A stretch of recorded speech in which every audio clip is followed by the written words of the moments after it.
नमस्कार स्टूडेंट्स। पिछले वीडियो में हमने देखा था राष्ट्रीय आय क्या है और यहाँ हम देखेंगे कंसेप्ट ऑफ या कंसेप्ट्स ऑफ नेशनल इनकम, राष्ट्रीय आय की अवधारणाएं। तो राष्ट्रीय आय की उदाहरणों को मोटे तौर पर हम दो भागों में बांटते हैं, भौगोलिक आधार पर और राजनीतिक आधार पर। On the basis of geography यानी भौगोलिक आधार, और दूसरा है राजनीतिक, on the basis of politically. भौगोलिक आधार पर आता है जीडीपी, ग्रॉस डोमेस्टिक प्रोडक्शन, और राजनीतिक आधार पर आता है GNP, gross national production. GDP के साथ दूसरी इसकी कंसेप्ट डेरिवेट करते हैं, वो है एनडीपी, और इससे ग्रॉस से नेट यानी एनएनपी डेरिवेट होती है। तो मुख्य तौर पर तो दो ही ऐसी अवधारणाएं हैं जिनके आधार पर हम दूसरी अवधारणा को डेरिवेट कर सकते हैं। तो यहाँ बात करूँ तो जीडीपी और जीएनपी, और मोटे वैसे देखा जाए तो चार अवधारणाएं हैं, जीडीपी, एनडीपी, जीएनपी और एनएनपी। इसके अलावा personal income pi, private income इसको पीआई से बोलते हैं, और पीसीआई पर कैपिटा इनकम भी इसमें शामिल की जाती हैं। लेकिन यहाँ हम मुख्य जो अवधारणाएं हैं, चार अवधारणाएं, उनकी बात करेंगे।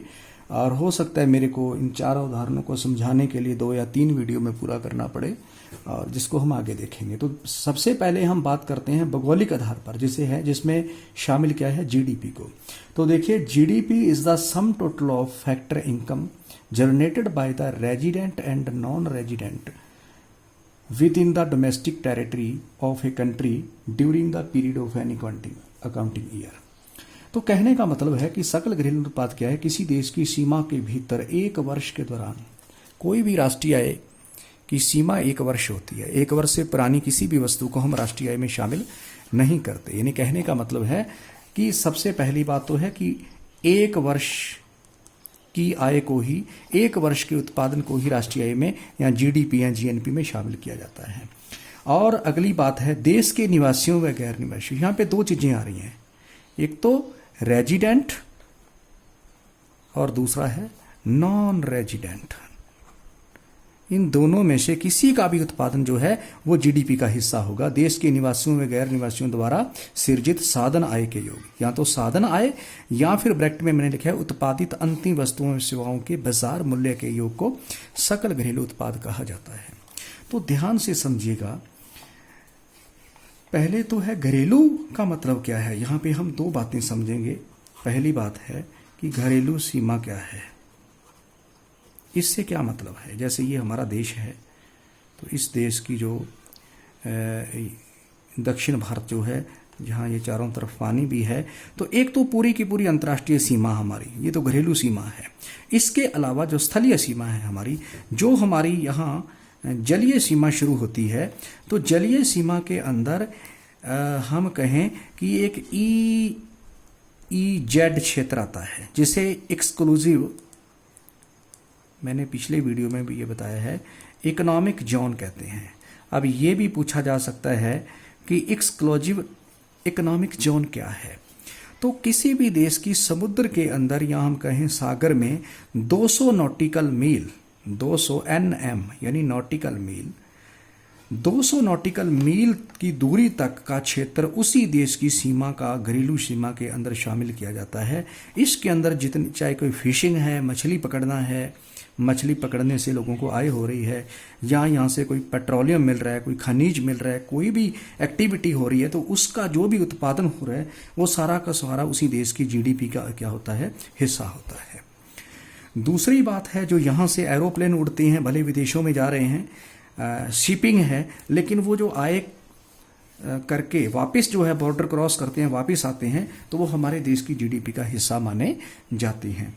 1 वर्ष से कम समय के लिए जो लोग बाहर जाते हैं, जैसे घूमने के लिए निकले हैं, पर्यटन के इंटरेस्ट से जा रहे हैं। तो ऐसे लोग जो साल के अंदर अंदर वापस आएंगे हमारे देश के अंदर, उनका इंटरेस्ट इंडिया है, तो उनके द्वारा जो भी इनकम उनकी हो रही है वो सारी हमारे देश की जीडीपी का हिस्सा होती है।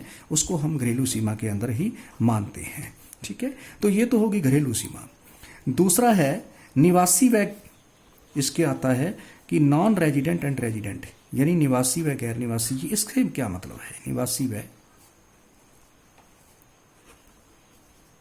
गैर निवासी। तो मान लेते हैं ये हमारा देश है, इतना जो उत्पादन किया है वो देश के निवासियों द्वारा किया है। यहां निवासी, रेजिडेंट और सिटीजन में फर्क है।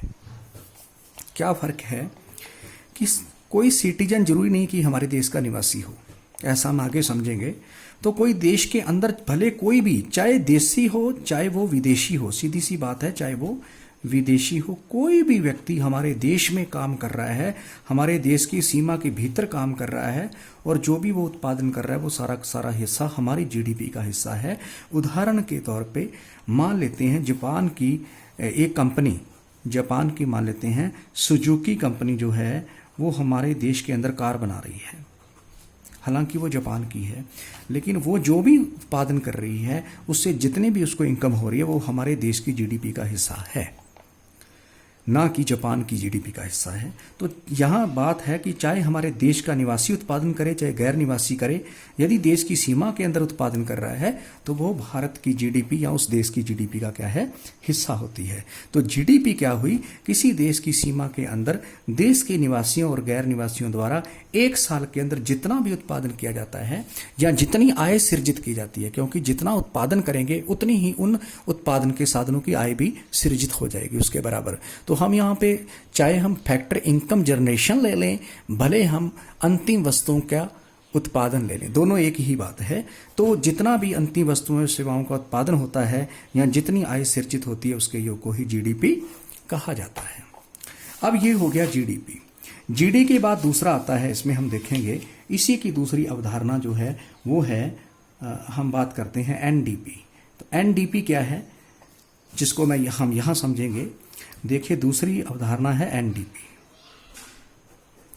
एनडीपी को हम कहते हैं नेट डोमेस्टिक प्रोडक्शन।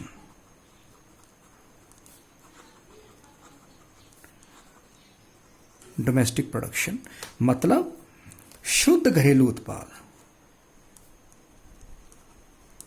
अब शुद्ध घरेलू उत्पाद क्या है? जब हम देश की कुल जीडीपी में से यदि हम इसको निकालेंगे एनडीपी को, तो ग्रॉस डोमेस्टिक प्रोडक्शन में से माइनस घिसावट, डेप्रिसिएशन को हम कम कर देंगे, या इसे पूंजी ह्रास भी बोलते हैं। पूंजी ह्रास, कैपिटल लॉस की वैल्यू को यदि इसमें से कम कर देंगे तो वो बचेगा नेट डोमेस्टिक प्रोडक्शन। यानी जब हम जीडीपी कैलकुलेट कर लेते हैं तो यदि जीडीपी में से हम डेप्रिसिएशन को सब्ट्रैक्ट कर दें, माइनस कर दें, या कैपिटल लॉस को कम कर देते हैं तो जो बाकी बचता है वो होता है एनडीपी। ठीक है, तो ये घरेलू अवधारणाएं हैं दो, या हम करें भौगोलिक आधार पर जो घरेलू सीमा के अंदर जितना भी उत्पादन होता है उसकी दो ही अवधारणाएं हैं, जीडीपी और एनडीपी। अब थोड़ा सा इसकी इंपॉर्टेंस क्या है जीडीपी की, ये भी देखना है कि इसका क्या महत्व है, क्यों इसका आकलन किया जाता है। इसमें तो विदेशों का उत्पादन भी शामिल है, चाहे भले हमारे देश की सीमा में कर रहे हैं। तो यहाँ जो महत्वपूर्ण बात वो ये है कि ये एक तरह से देश के उत्पादन करने की क्षमता, कैपेसिटी हमारी कितनी है, उत्पादन क्षमता को दर्शाती है कि हमारा देश कितना उत्पादन कर सकता है, उत्पादन क्षमता। या हमारी ग्रोथ कितनी है, ग्रोथ जब हमें देखनी होती है तो ग्रोथ रेट देखती हैं तो हम जीडीपी की बात करते हैं। आईएमएफ, डब्ल्यूबी, वर्ल्ड बैंक ये भी जीडीपी की बात करते हैं, इसी के आधार पर देश की इकोनॉमी को तय करते हैं। हालांकि जीएनपी का भी वो एस्टिमेट लेते हैं। तो उत्पादन क्षमता देखनी है, जो हम कहते हैं कि ग्रोइंग इकोनॉमी की है, तो वो उनकी जीडीपी के आधार पर देखा जाता है। जीडीपी जितनी ज़्यादा बढ़ती है उतना एम्प्लॉयमेंट बढ़ता है, हमारा एम्प्लॉयमेंट बढ़ेगा। भले विदेशी हमारे देश के अंदर काम कर रहे हैं तो उससे हमारे देश के लोगों को काम मिलेगा, एम्प्लॉयमेंट बढ़ेगा। दूसरा, हमारे देश में एफडीआई बढ़ेगा, यानी विदेशी लोग हमारे देश में कंपनी लगा रहे हैं, हमारे देश में कोई बहुत बड़ा प्लांट लगा रहे हैं, प्रोजेक्ट लगा रहे हैं, तो हमारे देश में एफडीआई बढ़ेगी, एम्प्लॉयमेंट बढ़ेगा, हमारी ग्रोथ बढ़ेगी, हमारी उत्पादन क्षमता का पता लगता है। ये एक प्रकार सा मात्रात्मक यानी मात्रात्मक माप है देश की जो है नेशनल इनकम का। ठीक है, तो इसलिए जीडीपी का भी अपना एक महत्व है।